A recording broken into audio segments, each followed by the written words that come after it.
And sometimes you'll have an opportunity to invest or buy something that was built so long ago that all of the zoning regulations have changed, and it no longer conforms to the zoning regulations that apply, including parking. Well, parking nonconformity is a very, very common thing. At the time that the strip center was built, they needed 30 spaces, and now the ratios have increased, and if they were going to build that same size shopping center today, they would need 50 spaces. But where are you going to put them? It's all built. It's non-conforming. What that does is create risk that in the event of a casualty, you wouldn't be able to rebuild it the same way. So you want to buy a shopping center, you study the financials, and you know that if you lease out all the space, or 80% of the space, you're going to make a sufficient return to make the purchase price worthwhile. But if there's a hurricane, the building is gone, and you can only rebuild 80% of it because you have to add more parking, your underwriting for the whole project goes sideways, right? You can't generate enough income from the site anymore to make the purchase price worthwhile. How is it unlikely that there will be a casualty that completely destroys your building? Yeah, I guess it's unlikely, but it's a possibility, and it's certainly something that a lender would ask you. In the event of casualty, what is the rebuild of this site? You're like, oh no, I can only rebuild 80% of it. Well, that's going to be an underwriting issue with the loan. This comes up a lot, not regarding parking, but mobile home parks. Mobile home parks are, crazy as it seems, cash cows. They just produce an enormous amount of income. But the lenders always want to know, if they all get blown away, can we put them back? And most of the time, the cities zone them out of existence. They don't want them anymore. So those rebuild questions, do I conform to the existing zoning? If I don't, in what way? And if I'm non-conforming, can I rebuild what I think I'm buying? Or convince a lender that I can anyway. That's why you need to understand the zoning, how the zoning regulations apply to a particular piece of property. What time is it? My watch. I keep wearing this watch, even though it needs a new battery, because I think one day I'm going to be somewhere where I can get a battery for this watch. It has sentimental value. No, I mean, my kids did. It's a very inexpensive watch. My kids did give it to me one year for Mother's Day, but really I'm like, I can't find the time. I can't find it to go and get a battery for my watch. What kind of watch is it? I'll just order you one on Amazon. No, it's easy. I couldn't possibly change it. No, I'm just telling you, these are you can't do everything in your life, so you try to make shortcuts. So I wear a watch that has stopped, and someday I'll find a battery for it. If you just put it in Amazon, you can order the battery to your home. And yeah, then what do I do? Then one day you carry the battery in your watch. And you bring it to the jeweler and have them. But if I can bring it to the jeweler to put in the battery, then they have the battery. I'll bring it to you. Can you change batteries? Yes. No one can do it all. I don't think so. No, Okay. no, I know that we're covering a lot. We're going to review it. So to recap, we were doing the comprehensive planning, we ordered an environmental report, we go to the zoning confirmation data, ask questions that include the zoning code regulations. You're going to figure out what the zoning is, what regulations apply to that zoning, including all the dimensional regulations and the density. Is this a good time to talk about density? This will be the last mind-numbing thing we'll do today. So density. Density is usually a term that refers to residential, and intensity is usually the term that refers to non-residential commercial development. Residential density is measured as dwelling units per acre. Sometimes you need to understand if they mean net acre or gross acre, but it's always dwelling units per acre. The difference between net and gross is the inclusion or exclusion of right-of-way, typically. Let's see if, now this was not a residential site, but let's go back here and let's pretend that our little parcel here was residential. The net acre would be would be to the property lines, excluding the right of way. The gross acreage would be including any adjacent rights of way in the parcel. So you need to understand, for density purposes, whether adjacent rights of way, whether it's gross or net, whether you get to include adjacent right of way in your parcel size for the purpose of calculating residential density. And sometimes you need to understand if you get to include waterways that are adjacent. I was actually just gonna ask that, waterways with mangroves and stuff tucked in. You know, if it's sovereignty submerged land, if it's owned by the homeowners association, no, it's not part of your parcel. But if you buy a lot on a canal, and your parcel goes out to the center line of the canal, you might be able to include the canal right of way, so to speak, in your parcel for density purposes. And each city will determine whether you can do that. Yeah, they measure density either on a net or a gross basis. But it And won't if it's differ in the gross, you city. need to understand what you get to include in gross. Will it ever differ within the same municipality or city? It can based on the waterway. Like, for example, in Broward County, you can include, Broward County measures density as on a gross basis, and you can include waterways except the intercoastal waterway. So it depends on sometimes the waterway. Okay, so intensity, non-residential development is measured as intensity. It's not as uniformly measured as residential though. Sometimes a city will not establish an intensity level. They'll say it's heavy industrial or light industrial, and they'll use the dimensional regulations to limit the amount you get to build. Height, setbacks, those will be the tools that the city will use to control the amount of development you can put. Other cities adopt floor area ratio requirements. I don't know where in my PowerPoint I've got the FAR sample calculation.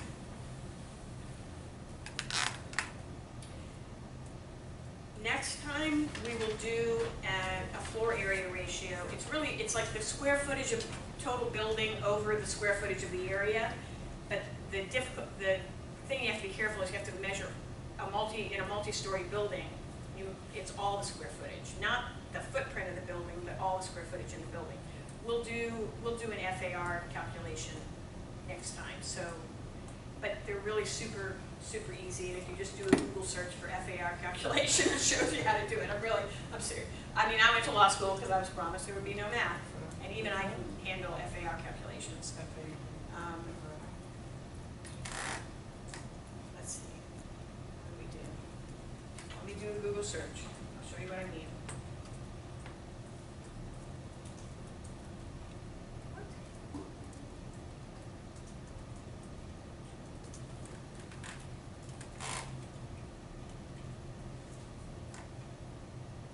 How do you calculate floor area ratio? See what I mean? It's super easy. Taking the square footage of a building and dividing it by the square footage of the property that the building sits on. And it generates, what's an example? Do they give us an example? No.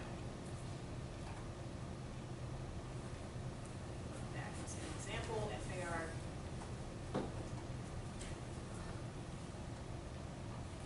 On the YouTube. Here's Wikipedia. Let me see what they give us. I mean, and we can do a impact on land value. This is way too. YouTube will show you exactly what it's doing. And we don't even really need it. Somebody give me simple Oh, that reminds me. floor area ratio. So the total square foot of the building divided by the total square foot of the building of the lot on which it's located.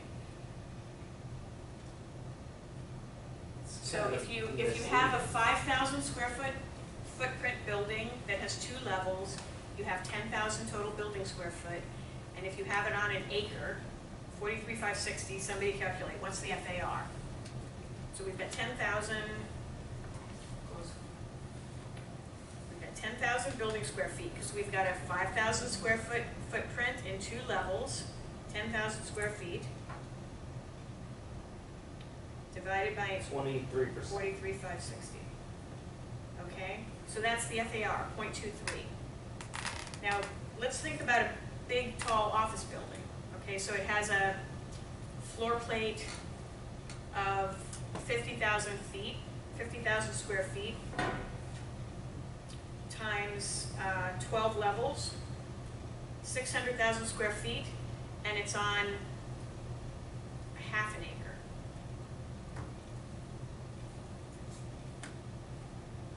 Or let's say it's on a, just to make it easy. That's 27 and a half on a half an acre. Okay, or 13.7. So the difference between a 0.23 FAR, which is a very low density, low intensity development, and 13.7 or 23.0 for a high-rise office building on a very small parcel. That's right, it's, FAR is used as an intensity measure for non-residential development. And play around with it, you do need to be able to figure out to calculate FAR, given the right facts. All right. Now, if you have a living space on the top, is that included? Outdoor living? You have to read definitions. Okay. Like, I've done analysis of mixed-use developments where every time, or for example, a hotel. Sometimes a hotel is treated as non-residential, and sometimes it's treated as the equivalent of residential at like a half unit.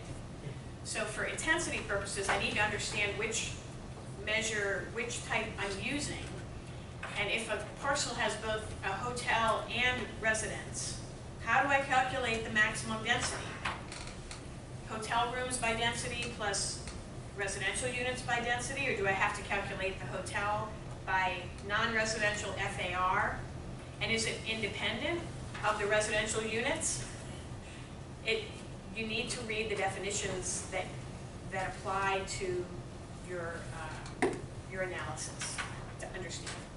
So is parking garages included in the FAR, or are they? Yeah, usually yes. Usually yes.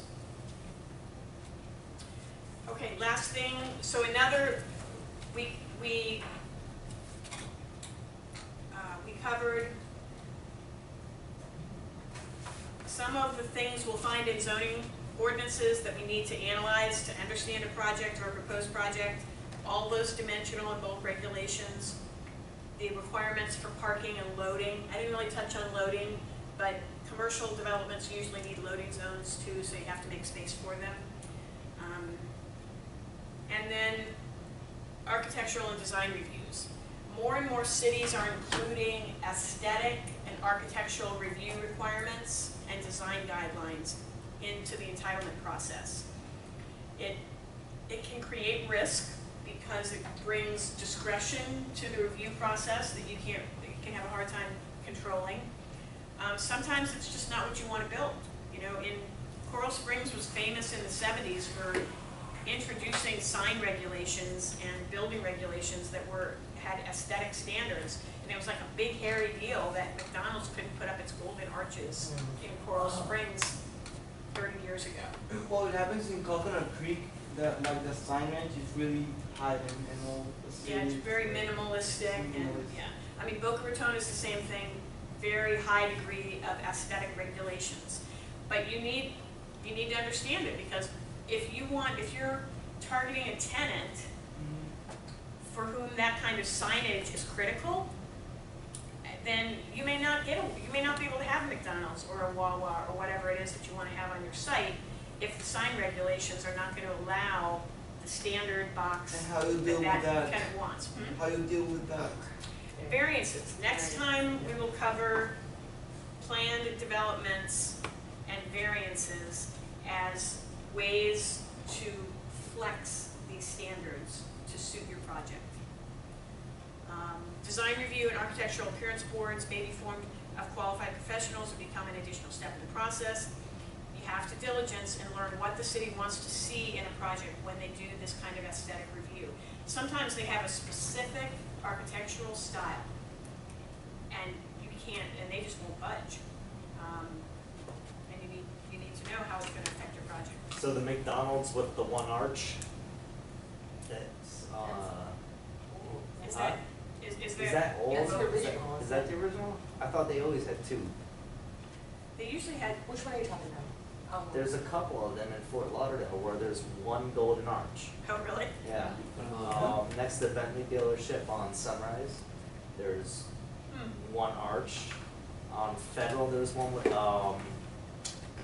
down near your, near Greenberg, down near your office. As you go The one on Broward Boulevard by the bus station. yeah, there's one arch. And that's an interesting place to people watch with your doors on. Have you ever seen them cut the bushes there? No. They had these guys that go out there and cut the bushes into little designs. I don't know. That's funny. But yeah, they have. I believe it's the one arch there. There's a couple of them floating around the city, where there's only one. I mean, some of the cities treat it as an essential architectural feature. Some of them, it's part of a sign, so it comes under sign regulation. And they, some cities and towns don't really have much architectural review in their code at all. In Davie, there's a downtown Western theme area. And if you're gonna build in downtown Davie, you have to add Western theme features to your architecture. Go figure. Why anyone would. It's a cowboy town. And some of them,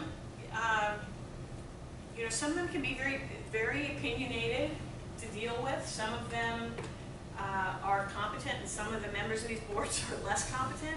Some of them do a lot of business in the city, crazy as that may seem, and yet they sit in judgment of projects. That may compete with their business. Yeah, all of that goes on.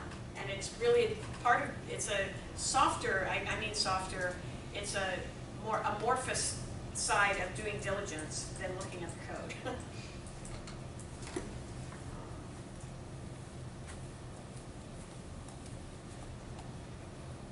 Right.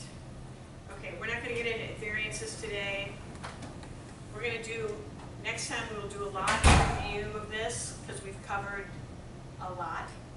And then we'll move on into variances and planned developments. And every jurisdiction, you're going to have to get into it, and you feel like you start over every time. If you've never worked in that city before, but familiarity with the concepts before you start reading is what I think will be helpful. Okay, any questions? You can work together on your case studies. You can ask questions, or I can help you with anything on your case studies for the next 30 minutes. Anybody? So the next slide, you want us to get into Yeah, what do we have? Let me look at the schedule. When the case study is supposed to be filed.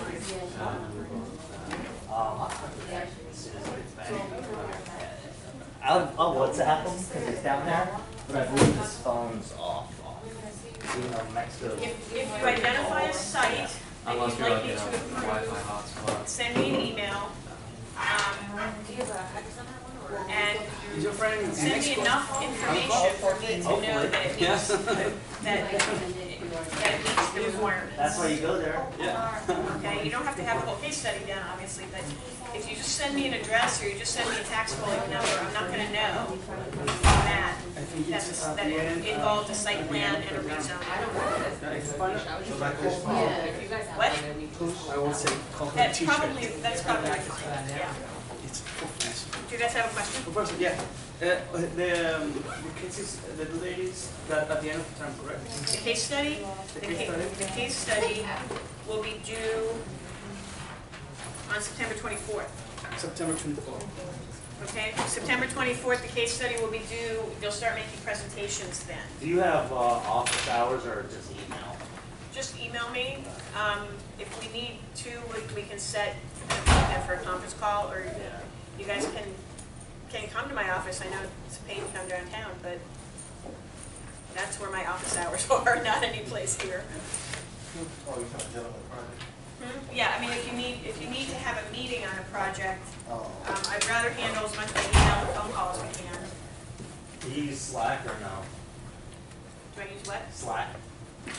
I don't even know what that is. It's communications. No. Skype? Phone call. Alright.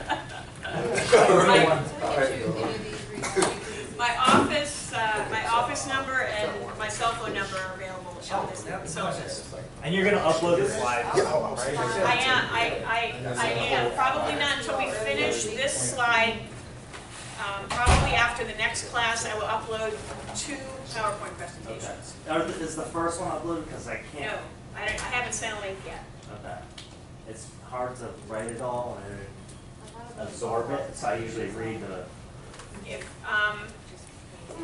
I will try, even though we're not done with this one, I will try to get you guys a link in the next day or so for the first 2 PowerPoints. Okay. Thank you. Thank you. Take care. And if you know, hour 9. Hour 9. Right now, the link that I have goes to all of my PowerPoints. I don't know if I care about that or making you wait until we cover the class. That's my issue. Okay, my friend. You're a real trooper though, I don't for think hanging in he there with has us. Oh, Yeah, that's what we do. Yeah. If we're gonna present, we wanna make it at least like somewhat. Cool project. Yeah,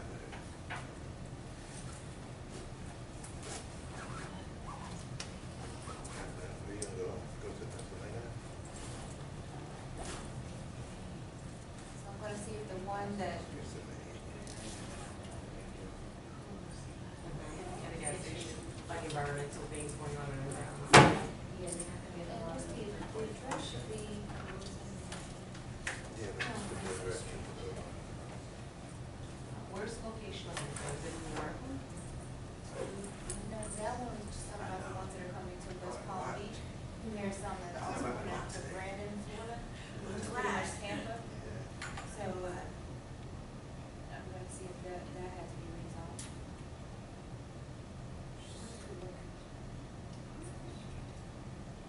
Could we just like, we could look it up on, West Palm, like, website to see if they have the exact location of it. That's the wrong location. Pop it up.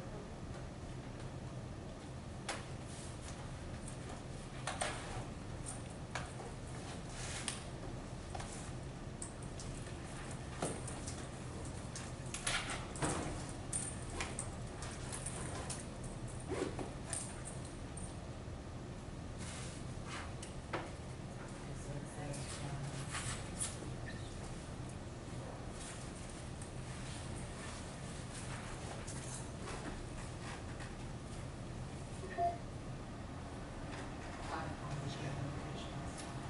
You guys have a wonderful week. All right, you You all two too. enjoy the rest of the weekend. Barbecue time. Yes. Let's go home and see what else the cat is destroying. Oh, to the cat.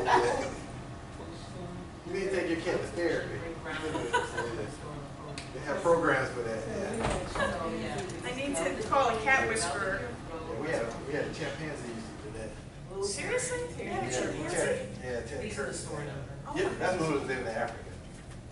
Wow. So she, the West Palm Beach. Oh my goodness. Then I won't feel so bad about my cat. If I see your chimpanzee going Sure. wild. So they got everything. Okay, Everything. well, There's do better next time. Okay, do feel better. Thank you. Thanks for hanging in there. West Palm Beach. Okay, so they say Belvedere Road. When it comes to like a Wawa that we're trying to discuss, obviously there's gonna be like a lot of reports on environmental because it's a gas station.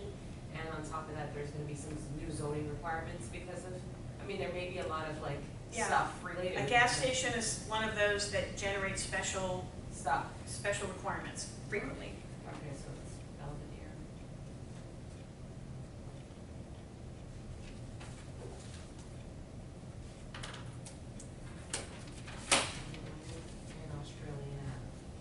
And Australian at West Palm Beach. So I guess the first thing is to contact the city about this, or store, it's called Store 5211.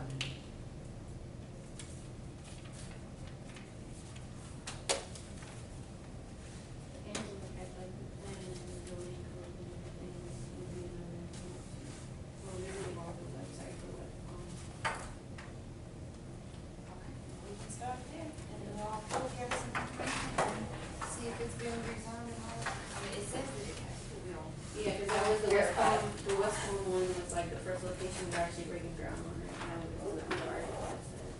Perfect, we're making progress. I make notes to myself to see what I need to do.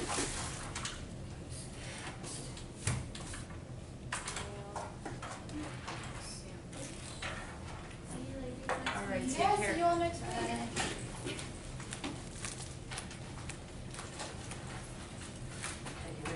Okay, so I'm telling this. Oh my gosh, yeah. I can't wait until these are over.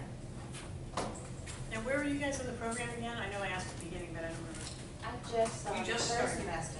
I pretty much, this is my second or third semester, I don't remember anymore. I just started. I have a while. Do you?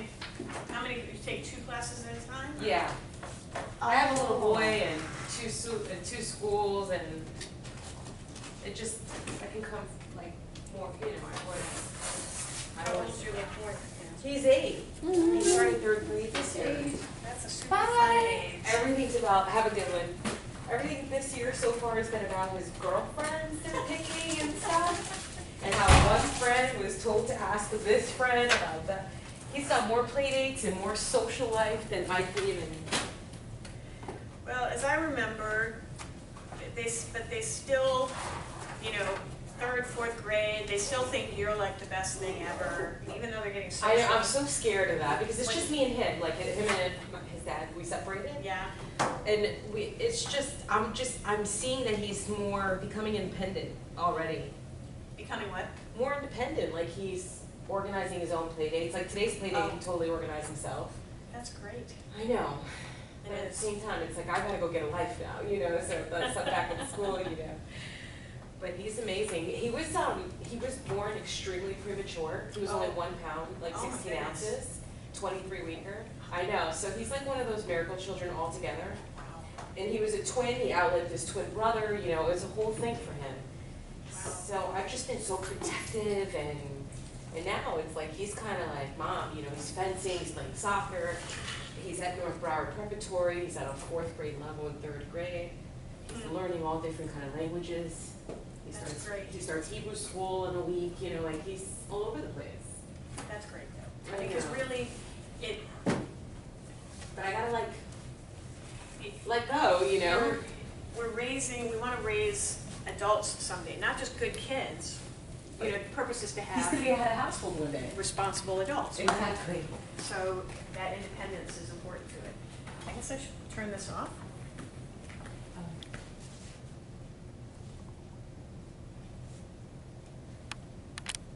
I have no idea how to do it.